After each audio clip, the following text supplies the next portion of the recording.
Imagine for a moment that someone walks up to you and says something truly insulting, something that would normally make your blood boil, make you want to defend yourself or strike back. But instead of anger, you feel nothing, not numbness, not suppression, just calm, clarity, like watching rain fall on someone else's window. You see what's happening, you understand it, but it doesn't touch you. Sounds impossible, right? Like something only monks on mountaintops could achieve after decades of meditation. But here's what I've learned. There are people walking among us, living regular lives, who've discovered something most of us never access, a psychological space where other people's behavior simply cannot disturb their inner peace. And the fascinating part, they weren't born this way, they learned it. Over the years, I've met some extraordinary people, not famous, not necessarily wealthy, just untouchable in a psychological sense. One guy in particular changed how I think about emotional control entirely. Let's call him Henrik. He ran a steel business in the industrial sector, built it from nothing into something substantial, but that's not what made him remarkable. What made him remarkable was that his employees were genuinely unsettled by him, not because he was cruel or abusive.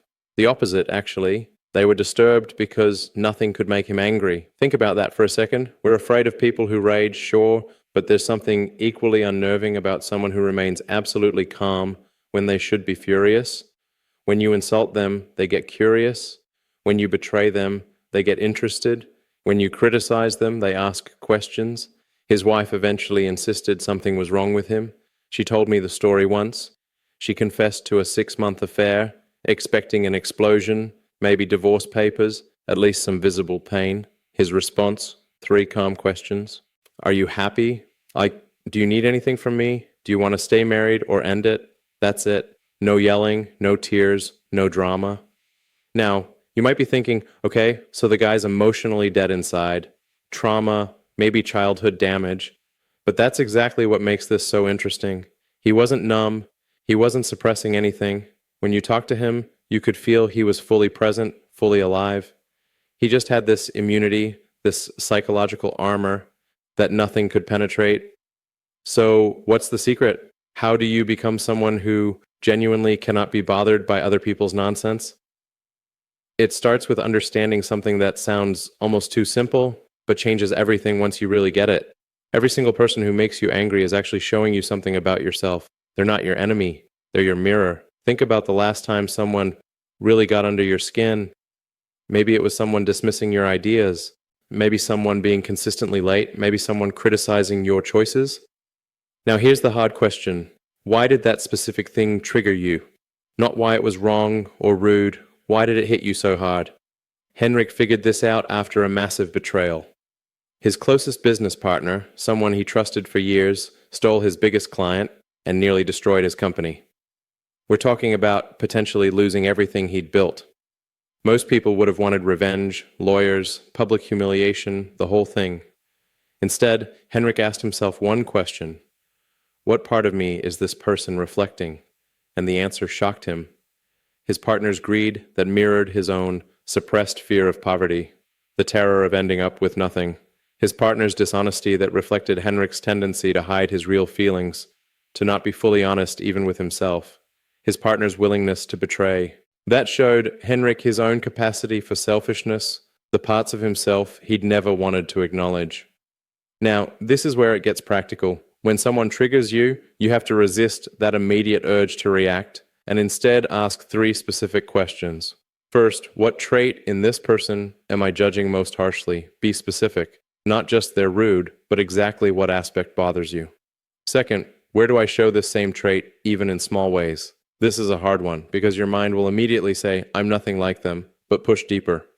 Third, what is this trigger trying to teach me about myself? Let me give you a real example. I knew someone, marketing manager, constantly irritated by a colleague who interrupted during meetings, just couldn't stand it. Using this method, she asked herself, what am I judging? His need for attention. Fair enough. Where do I do this? She didn't want to admit it at first, but eventually realized she dominated conversations whenever she felt insecure. What's this teaching me? That her anger at him was really frustration with her own attention-seeking behavior. Once she owned that, once she really saw it, something remarkable happened. The guy's interruptions stopped bothering her completely. She could see them for what they were, his insecurity, not an attack on her worth, The trigger had become a teacher. This is the fundamental shift that creates emotional immunity. You stop experiencing other people's behavior as an assault on you and start seeing it as information about them and about you. But knowing this intellectually is one thing.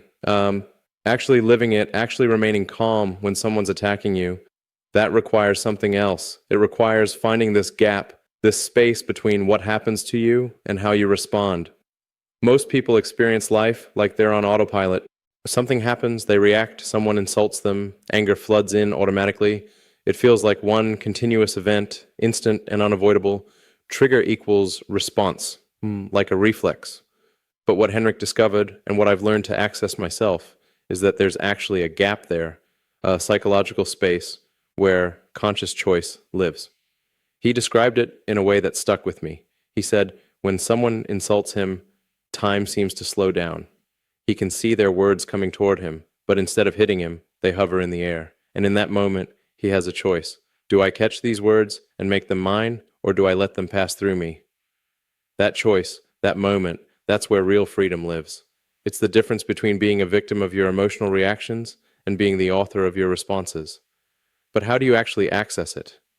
The technique is deceptively simple, but requires practice. When you feel triggered, instead of immediately reacting, you step back mentally and observe, like you're watching a movie. You notice the other person's words, their body language, their emotional state, but most importantly, you observe your own internal response without becoming it.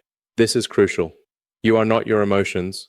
You are the consciousness that observes your emotions. When someone triggers anger in you, that anger is information. It's data. It's not your identity. You can choose to act on it, examine it, or simply let it pass. I've learned to do this in high-pressure situations when things go wrong, when people blame me, when critics pile on. There's this moment where I can feel the anger or defensiveness rising. But I've trained myself to pause, to step into that observer position. From there, I can see what's really happening.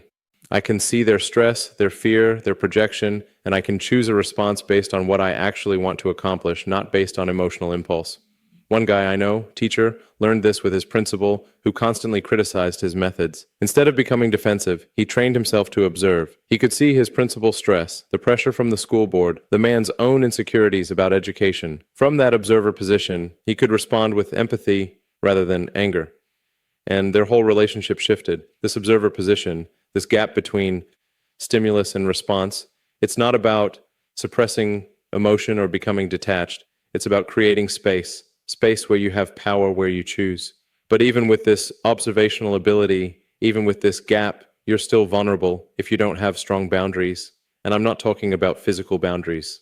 I'm talking about psychological ones. Invisible barriers that determine what can and cannot affect your inner state. Think about it this way. Most people have completely permeable psychological boundaries. They absorb other people's emotions like a sponge. Someone around them is stressed, they become stressed. Someone's angry at them, they take on that anger. Someone criticizes them, it immediately impacts how they feel about themselves. They've given everyone around them the keys to their emotional state. Henrik explained his boundary system to me once, and it was reveille. He said, "People can only disturb my peace if I give them permission. Their words, their actions, their emotions, these are external events. They only become internal experiences if I choose to internalize them. That choice, that's the boundary. And there are different types you need to construct. The first is what I call the relevance filter. You train yourself to only absorb information that serves your growth or your goals. Everything else, you acknowledge it, you process it, but you don't internalize it. Someone criticizes your work, ask, is there useful feedback here? If yes, extract it. If no, let it go. Don't let it touch your sense of worth. The second is the ownership boundary. This one's big. You have to learn to distinguish between your emotions and other people's emotions. When someone's angry at you, that's their anger. It's not your anger about their anger. Sounds simple, but most people immediately take ownership of others' emotional states. Someone's disappointed in you, and you make their disappointment yours.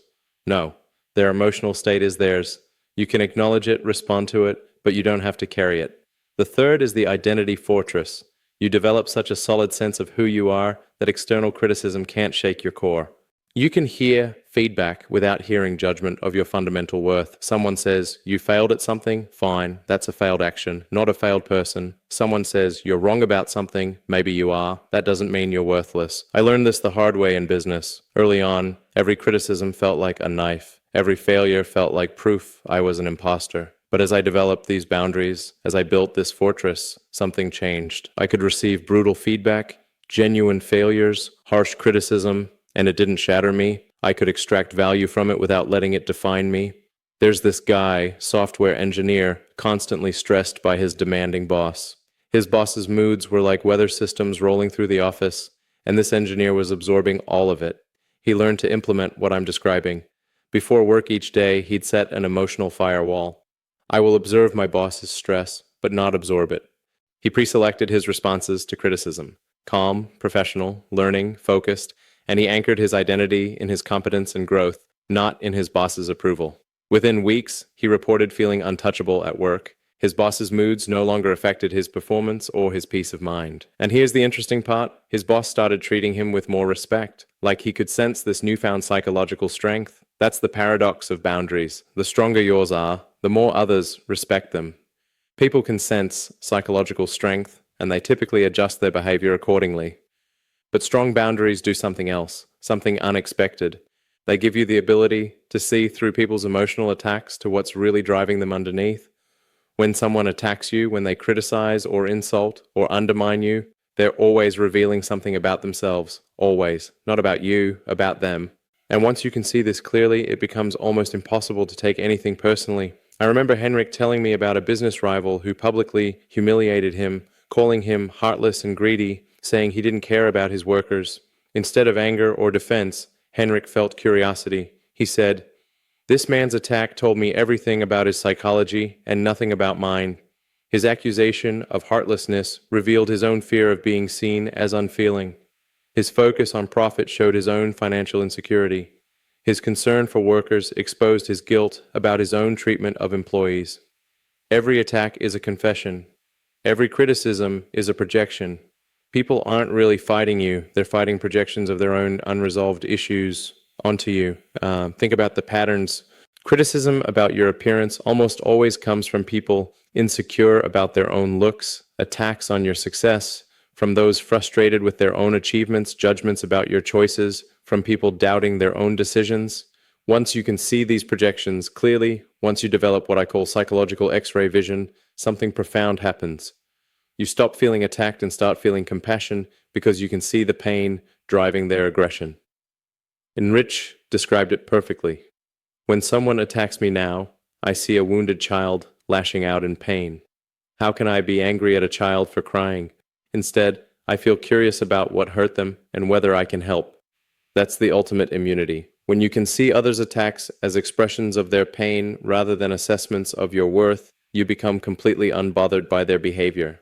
But it requires developing a specific skill, a diagnostic process for understanding what's really happening beneath the surface. When someone attacks you, there are 3 questions you need to ask yourself. First, what specific quality are they attacking in me? Get precise about it. Not just they don't like me, but exactly what they're criticizing. Are they attacking your professionalism, your intelligence, your character, your choices? Be specific. Second, where might they struggle with the same quality themselves? This requires you to step back and really think about what you know about this person. Usually, the very thing they're attacking in you is something they're wrestling with internally. The person calling you irresponsible, probably struggling with their own responsibility. The person saying you're too ambitious, likely frustrated with their own lack of drive. Third, what pain or fear might be driving this attack? Because attacks always come from pain, always. Nobody who's truly at peace goes around tearing others down. So what hurt are they carrying? What fear are they protecting? What wound are they covering? Let me give you a concrete example. Someone I know, graphic designer, was devastated when a client called her work completely unprofessional and amateur. Just brutal criticism that hit her hard. Using this diagnostic process, she asked herself, what are they attacking? My professionalism. Clear enough? Where might they struggle with this? She remembered the client mentioning feeling like an imposter in their industry, like they didn't belong. What pain drives this? Fear of their own unprofessionalism being exposed. Once she saw it this way, Everything changed. The criticism wasn't about her work at all. It was the client projecting their own professional insecurities. She could address their concerns professionally while maintaining her inner peace. The attack lost its power because she could see through it to the wounded person underneath. Now, here's where I need to give you a warning. Once you develop this ability to see through everyone's psychological defenses, once you can diagnose the pain behind every attack, you face a real danger. You might start feeling like you're surrounded by wounded children rather than equal adults. And that can create a kind of isolation, a detachment from the normal human drama that everyone else is still engaged in. Henrik experienced this intensely. He told me once, "Sometimes I feel like I'm the only adult in a world of hurt children. I can see everyone's pain so clearly that I struggle to take any of their behavior seriously." That's a real problem because if you're not careful, psychological immunity can become psychological superiority. And that's not the goal. That's actually a failure of the process. The goal isn't to rise above humanity. It's to remain fully human while becoming unshakable. And that requires something more than just immunity. It requires active compassion, conscious connection. You have to learn to see others' pain without losing empathy for their experience. This is where most people who develop emotional immunity hit a wall. They become so good at not being affected that they stop being effective at connecting. They're untouchable, but they're also unreachable. And that's not strength. That's just a different kind of weakness. True emotional mastery isn't about avoiding being triggered. It's about something far more powerful. It's about transforming every trigger into fuel for your growth. It's about developing what I think of as emotional alchemy, turning psychological lead into gold. Henrik explained this shift to me in a way that completely reframed how I think about difficult people. He said, "I no longer see difficult people as problems to avoid. I see them as teachers bringing me exactly the lessons I need. The more someone can trigger me, the more valuable they are to my development." Think about that reversal. Most people spend their lives trying to avoid triggers, trying to surround themselves with people who don't challenge them. But what if the opposite approach is actually correct? What if the people who disturb you most are offering you the greatest opportunities for growth? This is emotional alchemy. Instead of avoiding triggers, you actively mine them for value. Instead of seeing difficult people as enemies, you see them as unconscious allies in your psychological development. You learn to use other people's negativity as fuel for your own evolution. The process is methodical, and I've broken it down into 3 distinct stages. The first is what I call trigger mining. Every time someone disturbs your peace, you immediately extract valuable insights from it. You ask, what is this person teaching me about myself? What weakness are they exposing that I need to strengthen? What blind spot are they forcing me to see? You're not just managing your reaction, you're actively looking for the gold hidden in the trigger because it's always there. Every single person who bothers you is pointing to something you need to work on. Either you're judging in them something you've rejected in yourself, or they're exposing a genuine vulnerability you need to address. The second stage is shadow integration. This goes deeper than just acknowledging your weaknesses. It's about using others' behavior to identify and actually heal your own psychological wounds. When someone's laziness triggers you, you don't just note it and move on. You explore why laziness bothers you so much. Maybe it's because you're terrified of being seen as lazy yourself. Maybe you're carrying shame from your past about not working hard enough. Maybe you've built your entire identity around being productive, and seeing someone relax threatens that identity. Whatever it is, you use the trigger as a doorway into your own shadow. The parts of yourself you've been avoiding, and you integrate those parts. You make peace with them, you bring them into consciousness where they lose their power over you. The third stage is strength synthesis. This is where you take every discovered weakness and convert it into developed strength. You don't just accept your flaws, you transform them into capabilities.